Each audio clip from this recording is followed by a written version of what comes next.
অন্নকূট মহোৎসবের দিন সূচনা হলেই নন্দের নন্দন যশোদা নন্দন ব্রজের নয়নমন ব্রজের জীবন গোপীজন, হ্যাঁ তিনি কি করেছেন না, মা যশোদা আজ আগামীকাল ইন্দ্রজাগ। ব্রজবাসীরা কি পূজা করত? ইন্দ্রের পূজা। ইন্দ্রজাগের জন্য মা যশোদা নিজে হাতে দেব উপভোগের জন্য সমস্ত আর মিষ্টি মিঠাই মন্ডা অনেক কিছু সবজি আদি তৈরি করছে।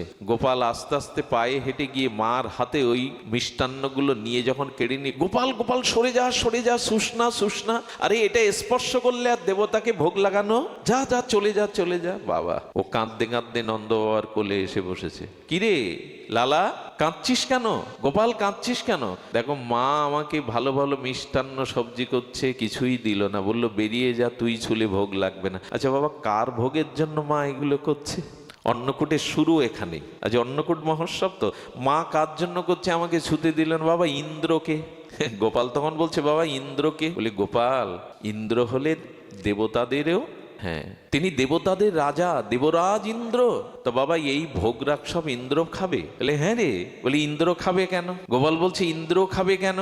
বলে শোন বাবা, আমরা তো বৈশ্য জাতি, আমাদের গাবি চড়াতে হয়, আর গাবি চড়তে গেলে দুধ লাগে, সেই দুধ ঘাস থেকে ছাড়া তৃণ থেকে ছাড়া আসে না। তো দেবতার ইন্দ্রের পূজা করলে, তাকে এইভাবে যাগযজ্ঞ করে সেবা করলে সে সন্তুষ্ট হয়ে ব্রজে বৃষ্টি দেয়, আর ওই বৃষ্টি পেলে এখানে তৃণ লতা গোপনগুলো বেড়ে ওঠে, ঘাসগুলো, এই ঘাসগুলো গাভীগুলো খাবে, আমরা দুধ পাবো, আমরা নবনীত পাবো, দেবনারায়ণের সেবা করব। হ্যাঁ গোপাল তখন বলছেন বাবা, হ্যাঁ আচ্ছা ইন্দ্রকে তোমরা যে এত সুন্দর করে হাতি ঘোড়া ব্রজবাসী গিয়ে ভোগ দাও, ও কখনো তোমাদের সামনে এসে খেয়েছে হাতে? বলে দূর পাগল, দেবতাকে কিভাবে দেখে দেখে খায়, আমাদের সামনে আসে? বলে যে দেবতা চোখে দেখো না, হাতে তুলে খায় না, সে দেবতার পূজা করা তো উচিত নয়। সে দেবতার পূজা করা, আমিও আপনাদের বলি ঐশ্বরী মিলিয়ে ভগবানকে সেবা দিতে দিতে যদি দেখেন যে তিনি গ্রহণ করছেন না, তিনি আপনার সেবা গ্রহণ করছেন না, সেবা দিয়ে লাভ কি? মাঝে মাঝে দেখবেন, পরীক্ষা করবেন সেবা নিচ্ছেন কিনা। বলে কি করে বুঝবো?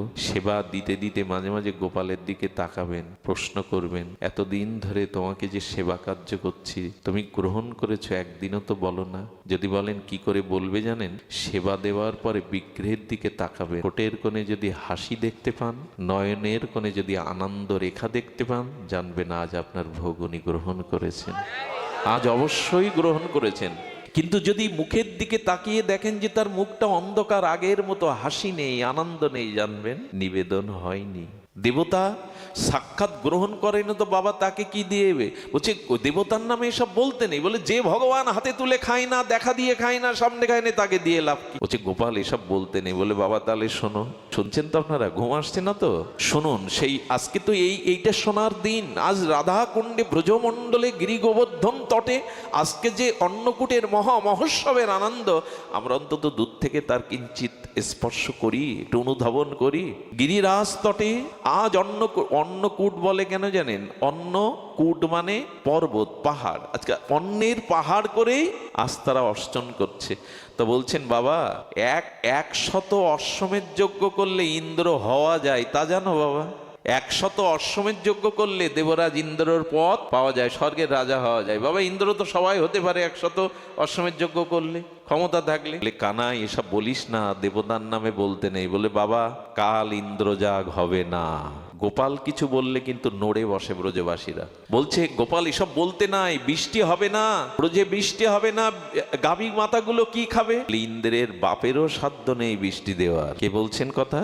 গোপাল কোলে বসে বলছে বাবা ইন্দ্র বৃষ্টি দেয় না, আমাদের কর্মই আমাদের বৃষ্টি দেয়। যার যেমন কর্ম তার ফল প্রাপ্তি দেবতাও আটকাতে পারে না। একটা কথা বলি, কর্ম শুদ্ধ হওয়া দরকার কেন জানেন? কর্মফলের প্রারব্ধ ভগবানও আটকান না, ক্ষয় করেন না। যার যে কর্ম, আমরা এই জন্মে যা কিছু ভোগ করছি আমাদের অতীত জন্মের কর্মের প্রারব্ধ, কর্মফলের প্রারব্ধ গোবিন্দও কখনো খণ্ডন করেন না। করলে অর্জুনের পুত্র অভিমন্যু মারা যেত কৃষ্ণ থাকতে। কর্মফল গোবিন্দও খণ্ডন করেন না, তবে ভজন করলে কর্মফলের যে দুঃখ ব্যাধি যন্ত্রণা সেটা ভক্ত কৃপা রূপে গ্রহণ করে, কৃপা রূপে গ্রহণ করে। এই জন্য আপনাদের কাছে নিবেদন, কর্মফল, কর্মটা গোবিন্দ বলছেন বাবা যে যেমন কর্ম করবে সেই কর্মের ফল দিতে বাধ্য দেবতারা। ইন্দ্র কেন দেবে? আমাদের কর্মই আমাদের বৃষ্টি দেবে। এর কথাগুলো লেগে গেল। বৃদ্ধ গোপেরা বসে, এতটুকু ছেলে এরকম সঠিক। আচ্ছা গোপাল, তাহলে কার পূজা করব? উপচার তো তৈরি হয়ে গেছে ঘরে ঘরে, এত এত উপচার কি করব? বলেন আমি এক ভগবানের কাছে তোমাদের কাল নিয়ে যাব। এ ভগবান তোমাদের দেখা দেবে, হাত বাড়িয়ে তোমাদের প্রসাদ নেবে, মুখে নিজে তুলে খাবে, দেখতে পাবে। বলে সেই ভগবানকেই দেয়া হবে যে তুলে খেতে পারবে, দেখা যাবে। বলেন গোপাল কোন ভগবান? বলে কেন আমাদের গিরি গোবর্ধন, গিরিরাজ। দেখুন এখানে একটু সংকেত দিই, বৃক্ষ বাঁচান, গাছগাছালি, বন বাঁচান, পাহাড় বাঁচান। কৃষ্ণ এটা 5000 বছর আগে সতর্ক করে গিয়েছিল। পূজা যদি করতে হয় গিরি পর্বতের, বৃক্ষের, বনের পূজা করো, এটাই বাঁচাবে। আজ পরিবেশ দিল্লির মতো জায়গায় শিশুরা স্কুলে যেতে পারে না পরিবেশ দূষণের কারণে। শ্রীকৃষ্ণ বহু আগে ঘোষণা করেছিলেন এগুলি বাঁচাও, এগুলি বাঁচাও। নিম গাছগুলো কেটে খাট তৈরি করো, বেশ ভালো। প্রকৃতি উজাড় করে যত সুখ নিতে যাবে, প্রকৃতির বিষাক্ত সবলে আজ পৃথিবী জর্জরিত, দূষণ মুক্ত। গোবিন্দ বলেছেন গিরিরাজ হাতে তুলে খাবে। বলেন যদি না খায়, বলে যদি না খায় আমি এ মুখ দেখাবো না বাবা। ভোগ রাগ নিয়ে আজকের সেই দ্বিতীয়া, কার্তিক অমাবস্যার পরে যে দ্বিতীয়া, আজ অন্নকূটে গিরিরাজ তটে গেল। নারদকে সংবাদ দিল। নারদ ভগবান শিবের কাছে গিয়ে বললেন শিব ঠাকুর উঠুন, ছাড়ের পিঠে উঠুন, মা পার্বতীকে নিন। আজ স্বয়ং গোবিন্দ নিজের পূজা নিজে করছে। গিরিরাজ স্বয়ং গোবিন্দ, গিরিধারী স্বয়ং গোবিন্দ আজ নিজের পূজা নিজে করছেন। চলো ব্রহ্মা এলেন আর শিবাদি এলেন, দুলতে দুলতে ষাঁড়ের পিঠে নন্দী ভৃঙ্গে নিয়ে। কত যোগী ঋষি মণিরা এলেন। ব্রজবাসীরা যা যা ইন্দ্রের জন্য তৈরি করেছিল, সেই রুটি, ঘিয়ের রুটি, সবজি, ডাল, ডাল্লা, মিষ্টান্ন, দধি ভাণ্ড এনে সে পুকুরের মতো হয়ে গেল রাখতে রাখতে। গোপাল ওই তোর গিরিরাজ, সাক্ষাৎ ভগবান, সাক্ষাৎ দেবতা। গোবিন্দ স্তব করছে গিরির, নিজের পূজা নিজের প্রণাম নিজেই করছে। স্বয়ং গিরিরাজ রূপে গোবিন্দ মূর্তি ধারণ করলেন, হাত বাড়িয়ে বললেন তোমাদের যা যা উপচার আমায় দাও। আজকের সেই তিথি, আজকের সেই দিনই তোমাদের যা যা উপচার আমায় দাও। হাতে করে দিতে লাগলেন নদী ভাণ্ড, মাখন, সবজি, রুটি, যা কিছু ছিল সব কিছু মুখে নিতে লাগলেন। বললেন এই দেখো বাবা, এই দেখো ব্রজবাসীরা, সাক্ষাৎ দেবতা প্রকাট হয়ে আজ তোমাদের সেবা গ্রহণ করছে।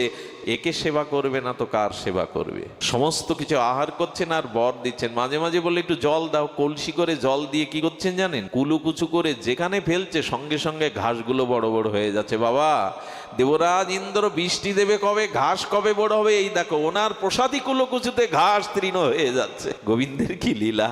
তারপরে গিরিরাজকে প্রণাম করলেন, সেবা করলেন, বললেন এবার পরিক্রমা। গিরিরাজ তটে স্বয়ং গোবিন্দ মা যশোদা ব্রজবাসী নিয়ে এই পরিক্রমা করেছিলেন। এখানেই গিরিরাজ পরিক্রমা সূচনা হলো। স্বয়ং গোবিন্দ গিরিরাজ পরিক্রমা করেছেন। আজও কোটি কোটি ডলারের মালিকরাও সাষ্টাঙ্গে গিরিরাজকে প্রণাম করে না, দণ্ডবত পরিক্রমা করে, শুয়ে শুয়ে দণ্ডবত করে। এভাবে পরিক্রমা। গিরিরাজে যদি যান একবার পরিক্রমা দিবেন। গিরিরাজ সাক্ষাৎ গিরিধারী, গিরিরাজ সাক্ষাৎ গোবিন্দ। গিরিরাজের কাছে আজ পর্যন্ত কেউ বঞ্চিত হয়নি।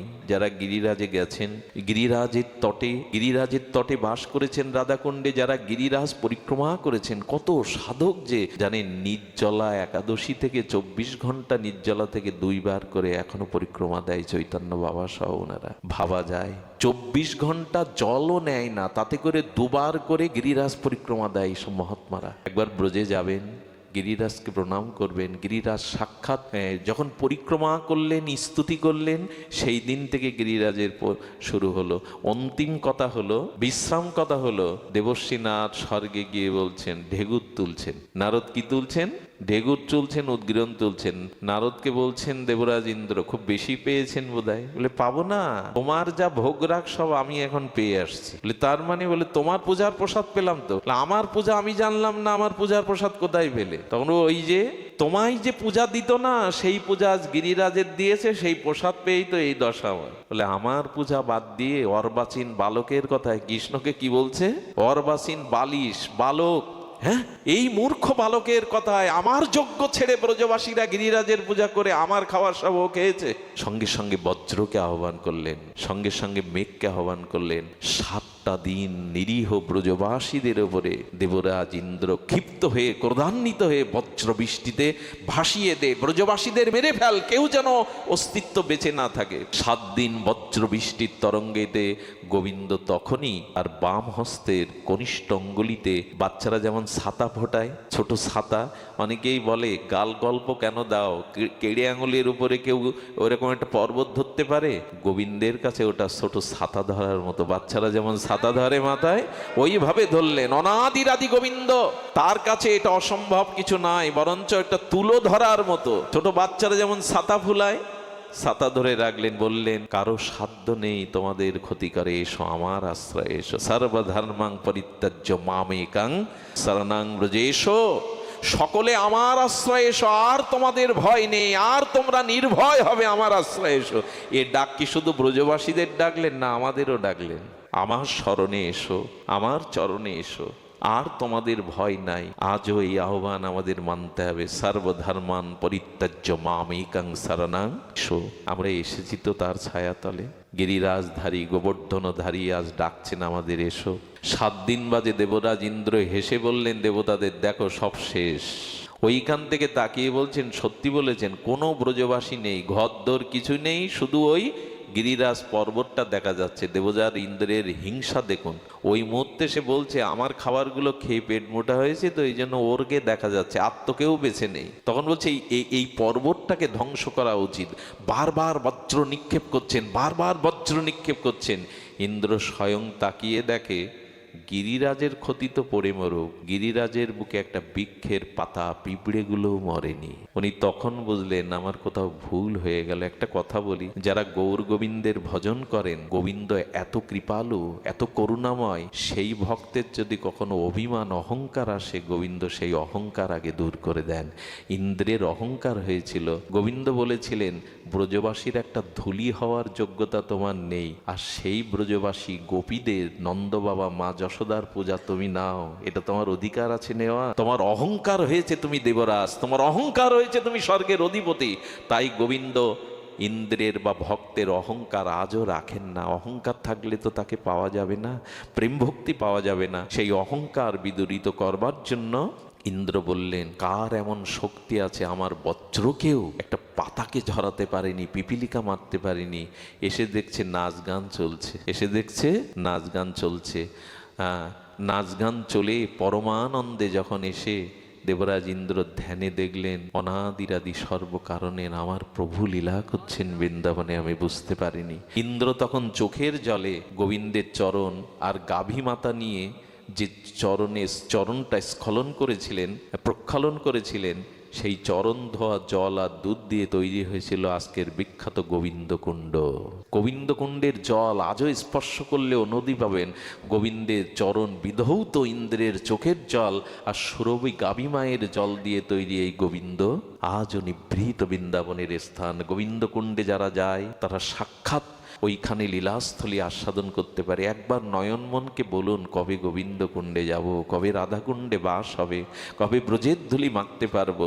এমনি করে গোবিন্দ স্খলন করলেন, বলেন ইন্দ্র আমি তোমায় অভিশাপ দেব না। ব্রহ্মা আমার গোবৎস রাখাল হরণ করে অভিশপ্ত হয়েছিল, হরিদাস হয়ে যবনকুলে এসেছিল। কেউ যদি প্রশ্ন করেন ব্রহ্মাকে অভিশাপ দিলেন ইন্দ্রকে কেন দেননি, বলে দেইনি এই কারণে রাধারানীকে আমি কখনো কখনো সাধনা করেও দেখতে পেতাম না। সেই রাধারানী ব্রজবাসীদের আমার চোখের সামনে 7 দিন ইন্দ্রের কারণে আমি রাধারানীর মুখখানা দেখতে পেয়েছিলাম। কারণ সবাই যখন এসেছিল আমি রাধারানী, যে ব্রজবাসীদের আমার চরণে এনে রাধারানীর মুখখানা দেখিয়েছে, সেই ইন্দ্রকে আমি অভিশাপ দেব না। রাধারানীকে এতটাই ভালোবাসেন, রাধারানীকে এভাবেই ভালোবাসেন। সেই গিরিরাজধারী গিরিগোবর্ধনধারী গোপাল আজও যেন আমাদের আহ্বান করে বলছেন, ওগো তাপিত পীড়িত স্খলিত মৃত্যুময় দুঃখময় জীব, যদি শান্তি পেতে চাও আমার চরণে এসো। এইটুকুই বলে একটা কথা বলেই প্রেমানন্দ বিশ্রাম করবে ভাগবতের। ওদের বঞ্চিত করি। আমার সাথে আজ যারা এসেছেন তাদের আশীর্বাদ করবেন। আমাদের ছোট মা এসেছেন, আমার সহধর্মিনীও এখানে এসেছেন, একটু আশীর্বাদ করবেন। কেন বলছি জানেন? আপনাদের কৃপাতে একটু সুস্থ বোধ করাতে আপনাদের চরণধুলি নিতে এসেছেন, বঞ্চিত করবেন না। আর একটা অনুরোধ করি, অনুরোধটা হলো এই শান্ত বলে এই ছেলেটার, শান্ত এই ছেলেটার কথা আমি কি বলবো, বলে তোমাকে ডেকে এনে বড় আসনে বসিয়েছে তাই বলছো না? একটু হাত জোড় করে বলবো ওর জন্য একটু প্রার্থনা করবেন, ওদের পুরো পরিবারের জন্য। ছেলেটা খুব যে ধনী বিলাসবহুল জীবন তা না, আজও তার জীবনযাপনের মধ্যে দেখেছি আর ভগবত নিষ্ঠা। এই হরি কথার জন্য একদিন সে এখানে গান বাজনা দিত, জানেন, কালী পুজোর পরে গানের কনসার্ট দিত, অনেক টাকা ব্যয় করতো বন্ধু বান্ধব নিয়ে, শুধু হরিকথার কারণে আজ কিভাবে বিবর্তিত হয়ে সেই নাচ গানের বদলে আজ আপনাদের মতো শুদ্ধ ভক্তের দ্বারা ধাম তৈরি করেছে সেখানে। এবং সে তাকে ভালোবাসার কারণ সে মাতৃভক্ত। তার গর্ভধারিণী মাকে সে যেভাবে ভালোবাসে, যেভাবে পরিবারটাকে আগলে রাখে, আমি বলবো সেই মা ধন্য। শান্তর মতো ছেলে আজ তেমন মাকে পেয়েও ধন্য। একটাই অনুরোধ, তাদের সমস্ত পরিবারের জন্য একটু আশীর্বাদ রাখবেন, আর কিছু না। ধন টাকা অর্থ ক্ষমতা না, তাদের জন্য একটু ভক্তি হয়, তাদের জন্য একটু প্রেম হয়।